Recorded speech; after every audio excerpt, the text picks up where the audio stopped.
I want to say, first of all, I'm here to apologize.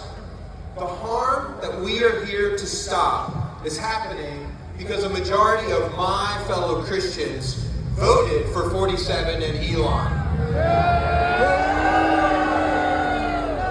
So on behalf of my siblings who are misguided or cruel, I'm sorry.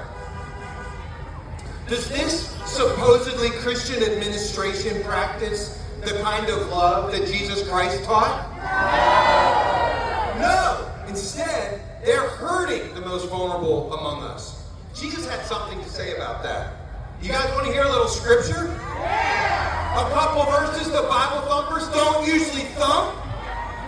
Here's Matthew 25. I was hungry and you gave me food. I was thirsty and you gave me something to drink. I was a stranger and you welcomed me. I was naked. You gave me clothing. I was sick. You took care of me. I was in prison and you visited me. Truly I tell you, whatever you did to one of the least of these, my siblings, you did it to me. According to Jesus, how we treat the people that are the least in society, the least of these, that's how we treat Jesus.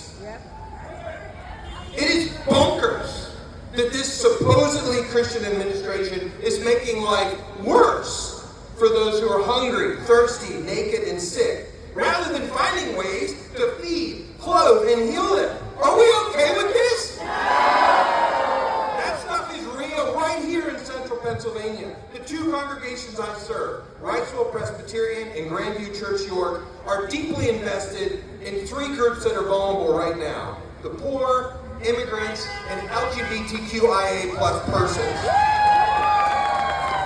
47 and Elon cut $1 billion in food aid. Hungry folks already have to decide: rent or food? Prescriptions or groceries? Is that a kind of choice they should have to make? The only way they make it is because there are food pantries. There are places like Water Street and the Central Pennsylvania Food Bank and our church and many other faith organizations that are doing things for them.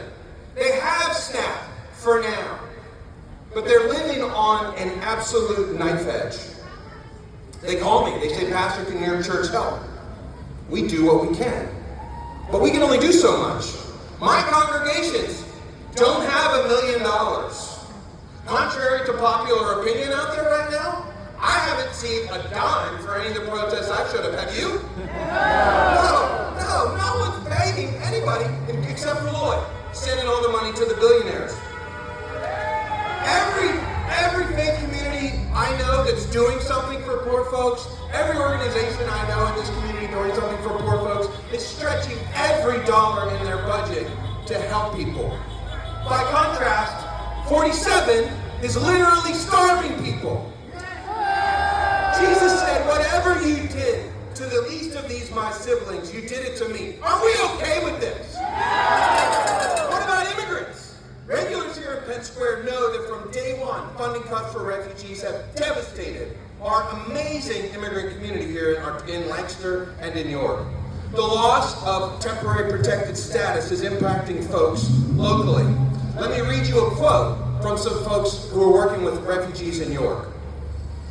We have had the sad experience over and over this week of explaining to individual clients the details of what has happened to their work cards and how and why, although we don't understand the why ourselves. As we explain it, listen to this. We see the bodies of the person become tense. They become very quiet, listening intently, and we see tears forming in the eyes of grown men. Jesus said, whatever you did to one of these least of my siblings, you did it to me. Are we okay with this? Are we okay with this? Finally, just this week, 47's executive order about gender-affirming care got real here.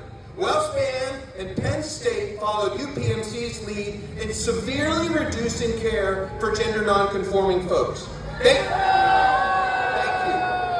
They could have followed the lead of Franklin and Marshall in other colleges across the country and stood up to 47 in Musk.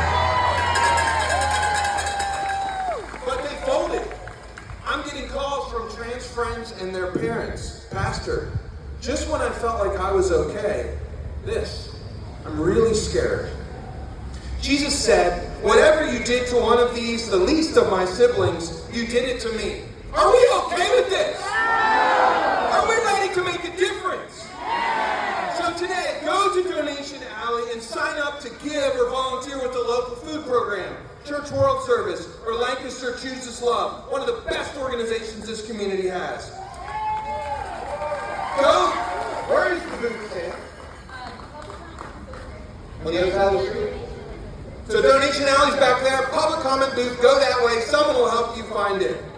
This week, I want you to call President, more or less, Representative Smucker's office and tell him to stop being a coward and follow Jesus. And finally, get organized to vote for local, state, and national leaders like Nikki Rivera, who will prioritize the least of these.